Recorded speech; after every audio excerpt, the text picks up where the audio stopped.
What's going on, everybody? Welcome back to Matt Goes to the Movies. Today's episode is going to be discussing the movie Scream 3, which you can catch if you haven't seen it on HBO Max. Now, Scream 3 came out in 2000 and obviously was what was supposed to be the concluding trilogy to what started with Scream 1.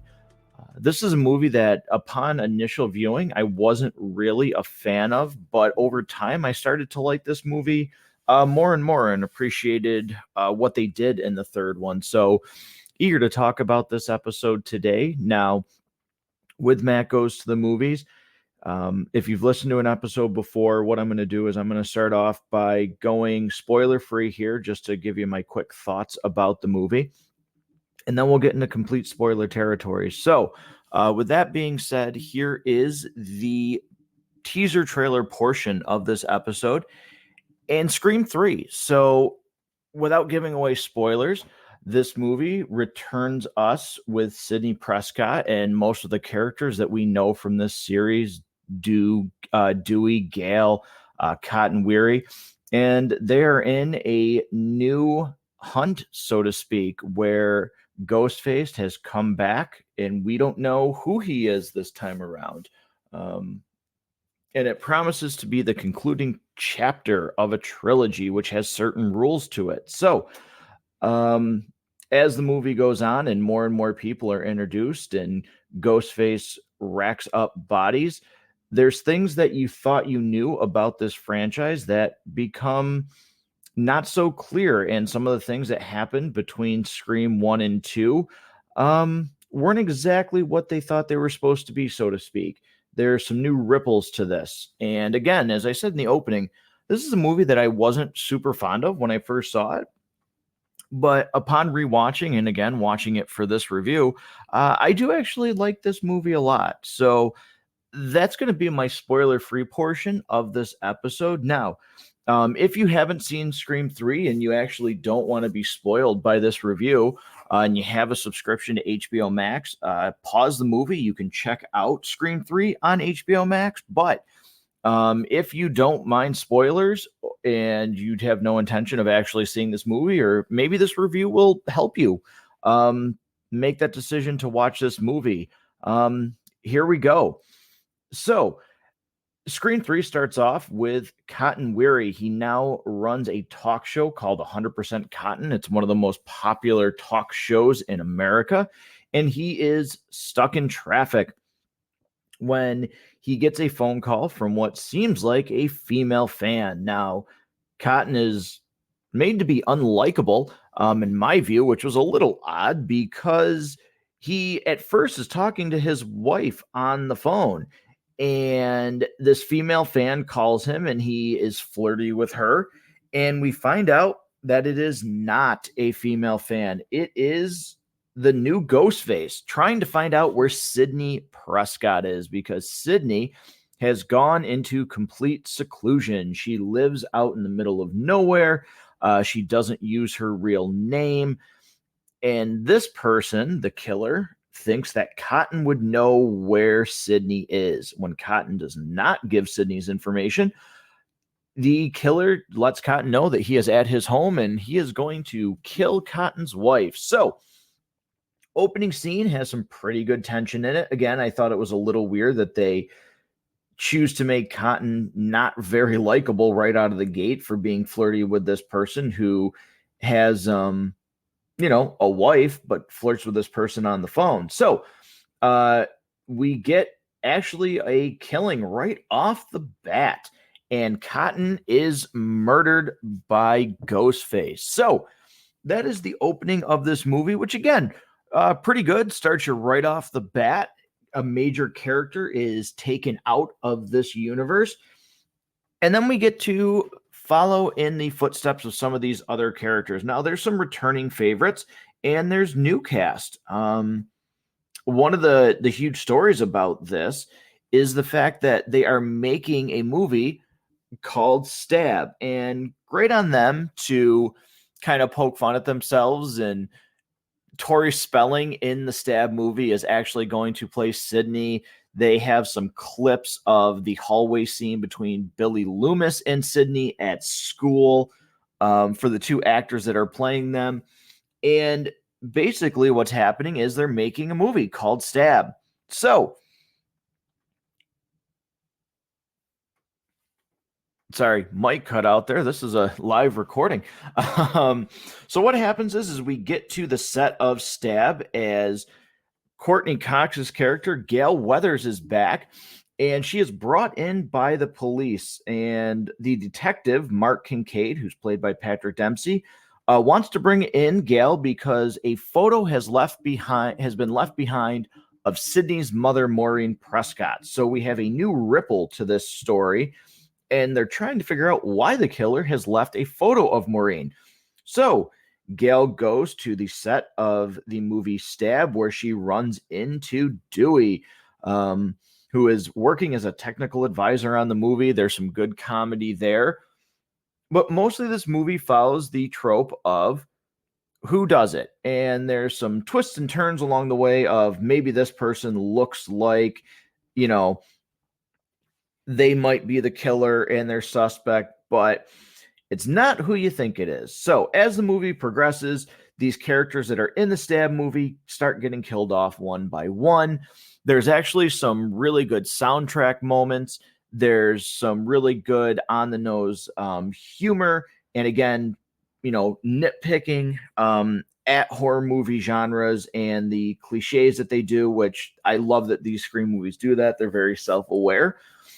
So as we continue to get further and further, we find out that the reason Ghostface is leaving pictures of Maureen Prescott because she worked as an actress named Rena Reynolds, who before she was Maureen Prescott was this actress, Rena Reynolds, who starred in movies that were produced by John Milton, who was played by Lance Henriksen.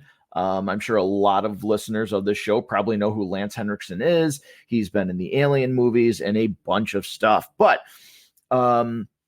he knew Rena Reynolds, and we find out that during a party at Hilton's mansion, some things happened to Maureen Prescott that kind of turned her into the character that we not really got to know, but saw glimpses of in Scream 1 through talk from other characters that she was cheating on her husband and she was known to get around. So we find out that way back when she was an actress, Hollywood kind of chewed her up and spit her out. And, some of the disgusting things that we've heard from Hollywood stories in our day and age are referenced in this movie, which happened to Rena. So as we're drawing closer to the conclusion, we actually get a cameo appearance, which was pretty cool, by Jamie Kennedy, who plays Randy, as he leaves behind a tape.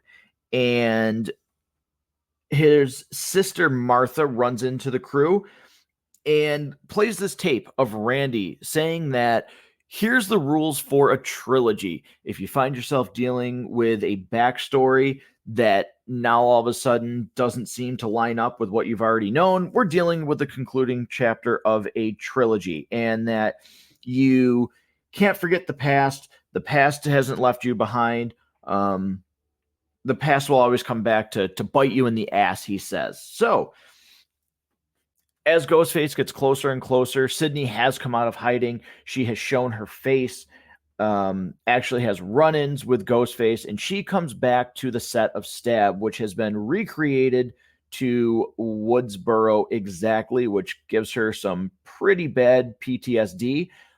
Seeing the murder scene, house set up for her mother, and then Ghostface is there. So as she escapes, we come to the final conclusion where Ghostface has captured people at Milton's party. He is throwing a birthday party for his director of Stab. So basically, everybody's going to gather at the house to celebrate this birthday party. And as that's going on, Ghostface starts taking out people one by one and has Dewey and Gale Weathers, where he's going to lure Sydney to the house to have a final standoff. And this is where we get the big reveal that the actor Scott Foley, his name is Roman Bridger, he is the director of Stab, is actually Ghostface. And I love this part of the movie. Basically, what happens is Roman reveals that he looked for a mom his entire life. He tried to hunt down an actress named Rena Reynolds, and when he found her, she shut the door in his face.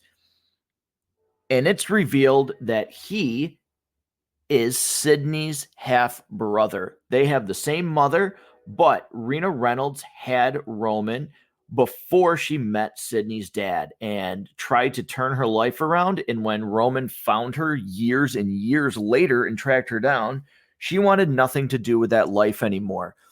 So we also get the revelation that he is the one who set everything into motion in Scream 1. He took videos of Maureen Prescott being with Cotton and actually sent them to Billy Loomis and made him go crazy for his mother leaving his father, which I thought was a really cool twist. It was really cool to see everything tied together.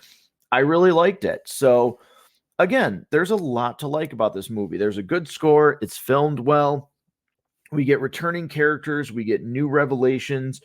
The new characters, most of them are just really kind of throwaways. I do like Patrick Dempsey as Mark Kincaid, Roman as the director. He was good even before he is revealed to be Ghostface. I did like him in this movie. We get a cool cameo by Carrie Fisher in this movie. Also, Jay and Silent Bob are in this movie as they're doing a tour of the set. So there's some pretty cool cameos. Again, Gale, Courtney Cox as Gale Weathers. She's good in this. So is David Arquette as the sort of bumbling goofball Dewey. They get back together in this movie. They still obviously care for each other. So that was kind of cool to see. But all in all, you've got a good movie here. So I enjoyed Scream 3. And if anybody hasn't seen it, and for any reason you've seen Scream 1 and 2, I would definitely recommend going and giving this a watch. Again, you can check this movie out on HBO Max and see what you think. Is it the best movie in the Scream series? No, it's not, but it's still fun. It ties the original three together very nicely, I felt, in a way that I wasn't actually expecting. And I thoroughly enjoyed this movie. So that's going to be my thoughts and review on Scream 3. Now, for listeners of the show, I would like to point out that all of the ways to contact the show are going to be in the show notes, and to give you a little bit of update on what's coming. So today I'm doing a re-recording. So if you're listening to this, you are getting a re-recording over the ending of this episode because due to some editing issues, I am dropping Scream 3, Sonic the Hedgehog, and Ghost Rider on my channel today. So if you download this and listen to Scream 3, you're also going to be able to download and listen to Ghost Rider and Sonic the Hedgehog at your convenience. Those were supposed to come out a little earlier, but had to do some more editing to them, and they took a little bit longer. Obviously, coming up the Monday, I'm drawing a blank here for that. I believe that's Monday the 2nd. We will be doing WandaVision with the Basement Binge, and Rob, as always, for those episodes, will be with me as well. And then in March, some exciting stuff. For March, I am going to do a review of Justice League from Joss Whedon, but then also I will be doing a Snyder Cut edition of Justice League. I will be doing Kong vs. Godzilla, and there might be a couple other things in the pipeline that I am not too sure about yet due to time that I'll be able to get to, but I will certainly post those notes when I am able to get to them. So, as always, thank you for listening to Matt Goes to the Movies. Hope you enjoyed the episode, and we'll see you next time.